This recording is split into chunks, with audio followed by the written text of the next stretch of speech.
Hello. Hello. Hi. Welcome Hi to the show. po. Welcome to Petty Night. Thank you po. Kinikilig ako. Bakit ka kinikilig? Ay, idol na idol. Okay. Tumigil ka na sa part na yon. Kasi may kadugtong yan eh. Mula nung high school ako yung kadugtong yan eh. Hindi ko na ka po, ano yun eh. Sasabihin yun. Ay, nako. Anyways. Uh, Oh my God. what's your O name? yun. What's your name? Dancel po. Dancel. How do you spell that name? Danciel. You read that as Dancil? Apo. Anong nationality ng pangalan na yan? Katrabaho ko po yun eh. Jamaican. Okay. Ilang taon ka na po? 29 po. 29. And you're calling from what part of the world tonight? US po. Oh, what state in the US? Florida po. Florida. All right. So Opo. nasa Everglades area ka. Hindi po. Di ba maraming ano diyan, mga Everglades, no? Opo. Marami po. As in. Yung mga anong tawag dun sa mga ano, yung may bangkang may malaking hélice sa likod? May bangkang malaking ano sa likod. Propeller? Hydroplane? Ano ba? Hindi ko po alam. Pero may ganun, di ba? Alam mo 'yon? Opo, may ganun. Opo, parang Kasi pero may, hindi ko pa ang tawag. may pinapanood ako noon na show sa History Channel. Ayun, ang pinifeature nila. I have a friend there sa Miami naman. Miami. 3 hours from here po. What part of Florida are you from? Daytona. Doon po sa mga nagre-race. Daytona. Nakikita ko yan naman. Opo. Oh. So you are near the racetrack. Opo. Okay. Sabi ni the hovercraft. Iba yung hovercraft. It's not hovercraft. Anyways, kailan ka pa na andyan sa Florida? 5 years pa lang po. Galing Pilipinas. Okay. Pagka-graduate. So first abroad mo yan? Opo. Mm-hmm. Okay. Anong work mo dyan ngayon? Kaka-supervisor pa lang po. Dating server. What food industry? Food po. Opo. Food industry. Opo, Okay. restaurant. Ay, magaling tayo dyan. Opo. Ang haba ng pasensya ng Pinoy sa ganyan. Opo. I don't know if you saw it on Reels kung nakita yun eh. Nag-survey sila sa ibang bansa, di ba? What's the nicest people or race in the world, no? Parang Pinoy yung laging Philippines, laging tayong nicest people in the world, no? Oo, Kasi mahaba nga po ang pasensya na. Sobrang nice natin, baka makatakbo yung mga magnanakaw sa bansa natin eh. Sana wag naman, no?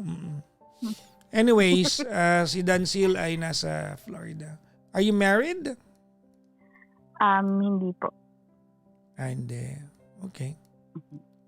So, pag-usapan din boyfriend ngayon, tama ba ako? Opo. Hindi po kasi ako magaling magkwento pero itatry ko po yung. Well, Hindi ko nga pa alam kung anong tanong ko rin eh. ako ang kausap mo, so Pero- don't worry about it. I'll lead you to Okay. it. Thank you po. Mhm.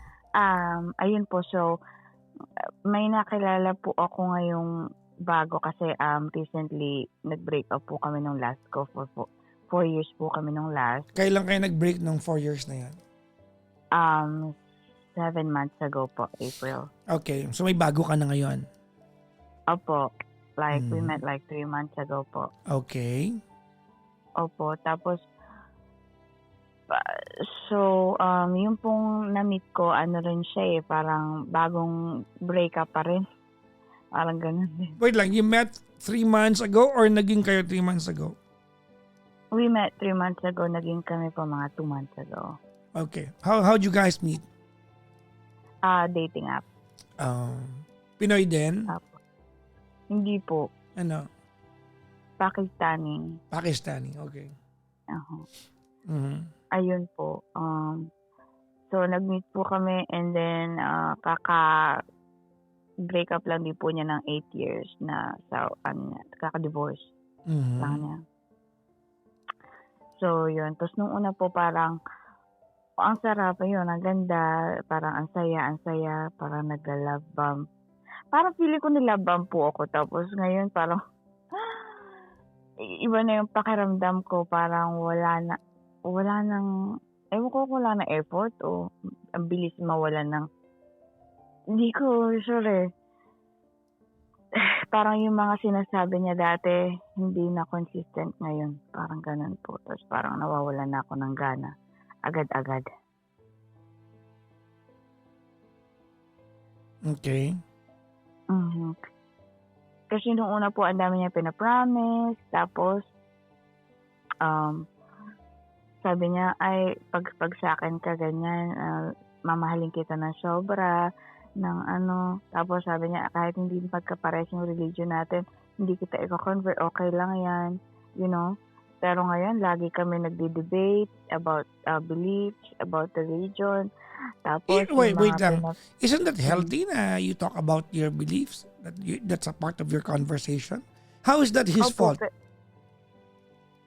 healthy naman po, pero yung po bang way ng pag-ano niya, parang sinasabi niya sa akin na parang, ay, ano, alam mo, mapupunta ka sa hell, ganyan, parang, yung, Well, tapos parang, masyado kang, I'm sorry, but that's within his belief. Kung ang belief niya ay mapupunta ka sa hell, his version of whatever belief na meron siya, I mean, kanya yun.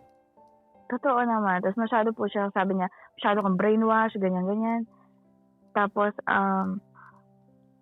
basta parang feeling ko po na, ewan ko ba.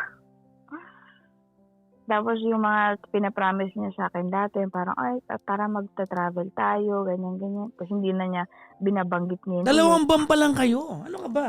Oh, gusto po niya mag-travel yun. Kaya nga hindi ako nasagot nun eh. Pero ngayon parang, But you've just been together for 2 months. I opo, mean, isn't it too early for you to complain about the things that you cannot have from the relationship? Bago pa lang eh. totoo naman. Tama naman. Hindi kaya ikaw yung hindi maka-move on sa ex mo? And you compare the amount of excitement that you felt with your ex from him? Dandan.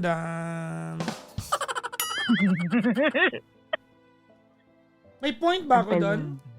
Opo. Tama naman. Oo nga. I think you are comparing the amount of excitement, yung ecstasy that you felt with your ex sa kanya. No? I think ikaw hindi pa naka-move on. Kasi, I mean, this guy is the way that he is. 2 months eh. Lumabas na yung ugali niya. Ito talaga yan. I mean, if he is so passionate about his belief, you cannot take that away from him. Belief niya yun eh. If you don't like it, walk away from him. Di ba sabi niya, you're going to travel. You have just been together for 2 months. That's practically 60 days.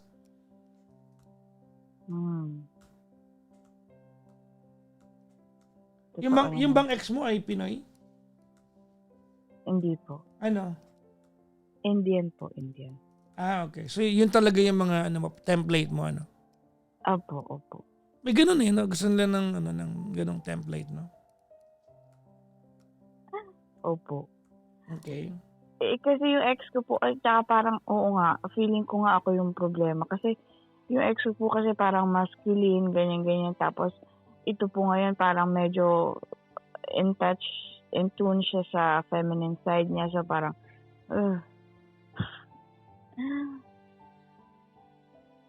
Teka lang. Ano kahulugan nun?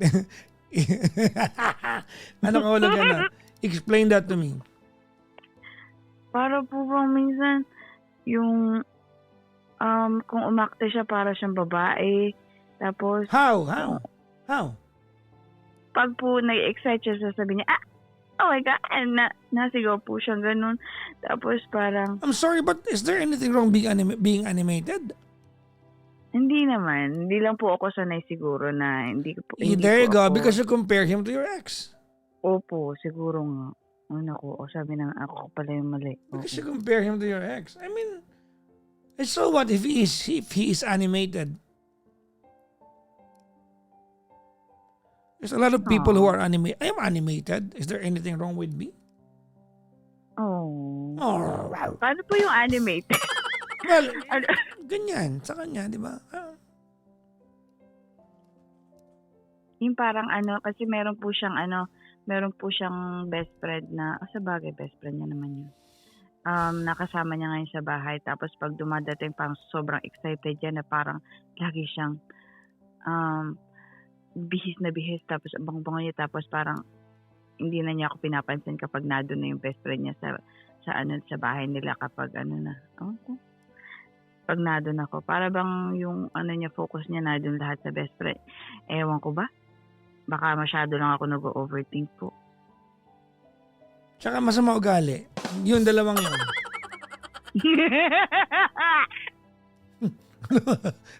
Naging Ursula siya. Ano yun? Sorry, Aliw. mga pala ugali. May pahina ka ng pahina. Okay. Hindi. Ano po. Natawa lang ako sa masama ugali. Because honestly, you are yet to tell me something na feeling ko kasalanan ng jowa mo. Okay. Okay. Can I be honest with you? Opo. Hindi mo mahal yan, no? Hindi po. Break up with him. ASAP. Okay. Because it's not fair. Hindi fair sa kanya, hindi fair sa iyo. Tingnan mo ha. Sabi ko sa'yo, I asked you very casually. Di mo mahal yan, no? I mean, kung mahal mo yan, you would have contemplated a little bit. Pero hindi eh. It was very outright. Hindi. Pag nabuntis ka pa niyan, problema pa yan.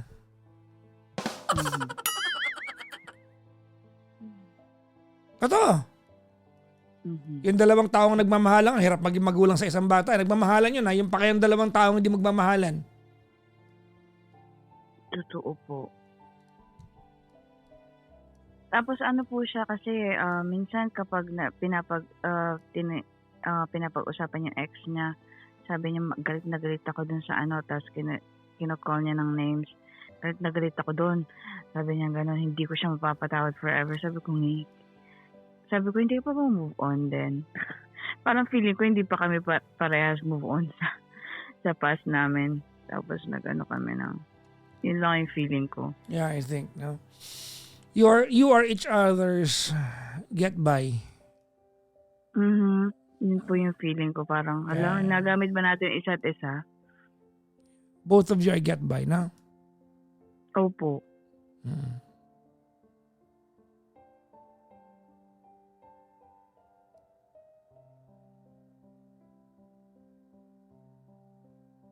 Sad naman. It's not.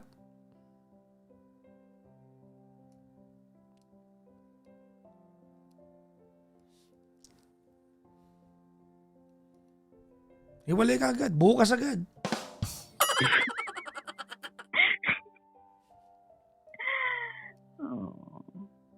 Why did you go Feeling there? ko- By the way, why'd you go there? Dito po, sa Florida, Yeah. internship po. Absorb ka. Opo. Hanggang kailan ka dyan? Ay, dito na po ako. Okay. Yeah, solo ka dyan. Opo, right now. Why do you mean right now? Are you petitioning anybody soon? Opo, yun pong anak ko. May anak ka. Opo. Okay. Sino nag-alaga sa anak mo ngayon?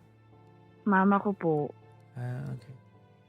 Well, if there's any takeaway sa kwento mo ngayon, yan ay you did not fail to try again. Because that's the goal eh. Yan ang buhay natin eh.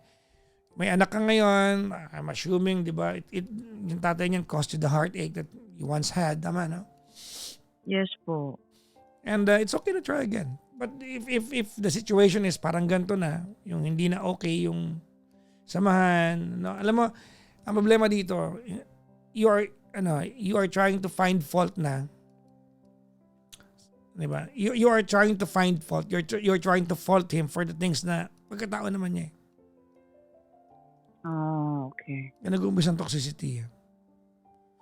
Wala naman siyang kasalanan sa'yo, pero naiirita ka. Di ba? Opo, ganun nga. Mm. Opo. Yung parang lagi ako nag-iisip, tama ba to? Umalis na lang ako. Parang wala namang kwenta. Parang ganun. Mm. Mhm.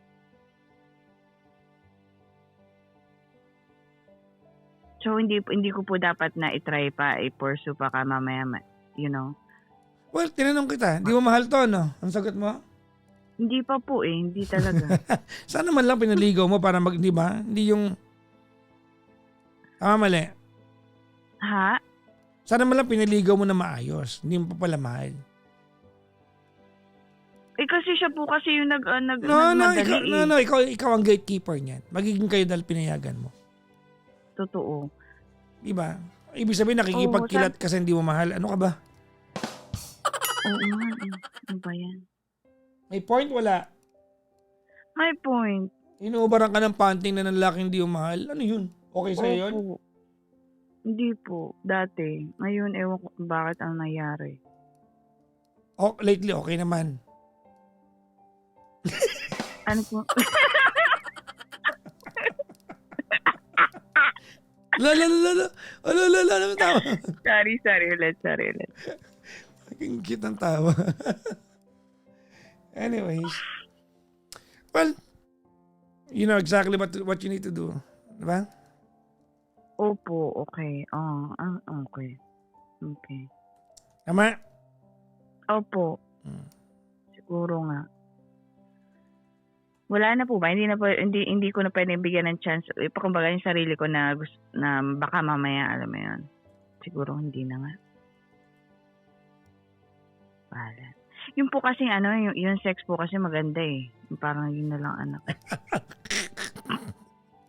Yeah. Yun po yung na-enjoy ko parang gano'n. Ewan ko ba? Kasi dito, lagi mag-isa, laging trabaho, tapos yun na lang yung ewan ko.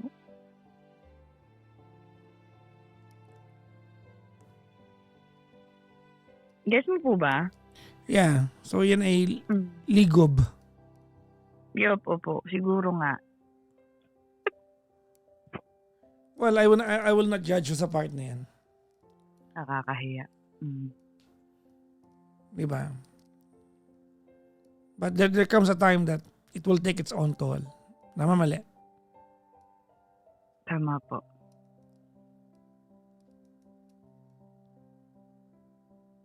So yung po mga pinapromise niya dati na hindi na niya ulit inuulit ngayon since... You are just 2 months into the relationship.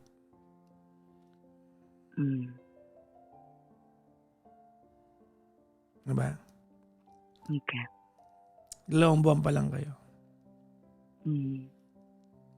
Kaya naiinip kasi hindi mo na-enjoy. Aww. May point ako. Tama? Meron po. Ang dami mong point as in lahat. Tama.